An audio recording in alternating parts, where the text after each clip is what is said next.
निलेश राणेंच्या कारवाईवर किशोरी पेडणेकरांनी प्रतिक्रिया दिलेली आहे। निलेश राणेंनी भाजपच्या कार्यकर्त्यांची बोलती बंद केली। उघडपणे भाजप पैसे वाटतो हे निलेश राणेंनी पाहिलं असं वक्तव्य किशोरी पेडणेकर यांनी केलेलं आहे।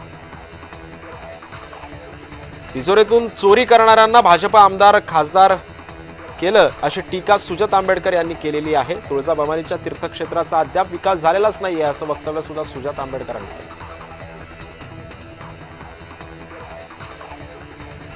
राष्ट्रवादीच्या उमेदवारांना पैसे वाटल्याचा शिवसेनेनं आरोप केला। बदलापुरात शिवसेना आणि राष्ट्रवादीचे कार्यकर्ते आमने-सामने आले। राष्ट्रवादीच्या कार्यकर्त्यांना पैशांसह रंगेहात पकडल्याचा दावा सुद्धा यावेळी करण्यात आला। बडनेरातील ऋषिकेश खापेकर हत्या प्रकरणी आमदार रवी राणा आक्रमक झालेत। पोलिसांच्या अटकेमध्ये असलेल्या आरोपींची भरवस्तीमध्ये धिंड काढून धुलाई करण्यात आली आहे। रवी राणांकडून मृतकाच्या कुटुंबियांना 1 लाखांची मदत सुद्धा जाहीर करण्यात आली आहे।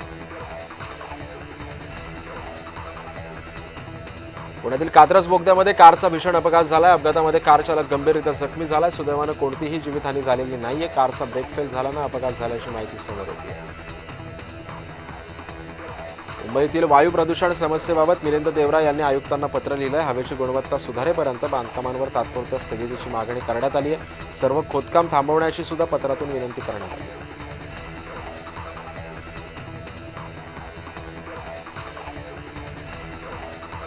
कॉमेडियन कुणाल कामरा पुन्हा एकदा वादाच्या भोवऱ्यात सापडला। आक्षेपार्ह टी शर्ट पोस्टमुळे तो वादात सापडला असून भाजपचे युवा मोर्चानं नागपूर पोलिसात तक्रार दाखल केली। यावेळी पोलीस स्टेशन बाहेर सुद्धा घोषणाबाजी करण्यात आली।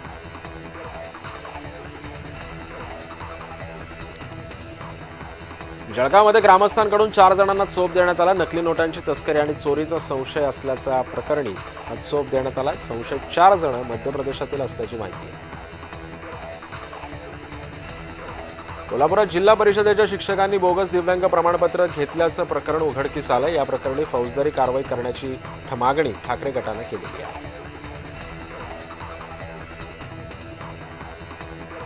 तुळजापुरातील काटगाव स्मशानभूमीकडे जाण्यासाठी पूल नसल्यानं पाण्यातून अंत्यविधीसाठी जाण्याची दलित बांधवांवर वेळ आली आहे। अंत्यविधी करण्यासाठी रस्ता नसल्यानं दलित समाजानं नगरपंचायत कार्यालयासमोरच सरण रचून अंत्यविधी करण्याचं पवित्रा घेऊन आंदोलन केलं। त्यानंतर पंचायत समितीचे गटविकास अधिकारी यांनी निवडणूक आचारसंहिता संपल्यानंतर पूल बांधण्याचं आश्वासन दिल्यानं गावकरी आपली भूमिका बदलत अंत्यविधी स्मशानभूमीमध्ये करण्याचा त्यांनी निर्णय घेतला।